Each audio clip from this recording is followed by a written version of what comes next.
வணக்கம். மக்கள் சட்டம் நியூஸ். சேலம் வன்னியர் குல சத்திரியர்களுக்கு பாத்தியப்பட்ட சோளம்பள்ளம் அருள்மிகு ஸ்ரீ பூமாரியம்மன் திருவிழா நடைபெற்றது. இவ்விழாவில் அம்மனுக்கு நகை அலங்காரம், பெரும்பூஜை, புல்லாங்குழல் இசையுடன் சக்தி அழைத்தல், கூழ் படைத்தல், சின்ன மாரியம்மன் சாமி ஊர் தண்டல், ஸ்ரீ பூமாரியம்மன் ஊர் பவனி வருதல், பூங்கரகம் எடுத்தல், பொங்கல் வைத்தல் போன்ற நிகழ்ச்சிகள் நடைபெற்றது.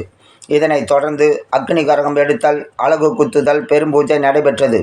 இந்த பூஜையில் பக்தர்கள், ஊர் பொதுமக்கள் திரளாக கலந்து கொண்டு வழிபட்டனர். இவ்விழாவின் இறுதியாக மஞ்சள் நீராட்டு விழா, வான வேடிக்கையுடன் திருவிழா நிறைவு பெற்றது.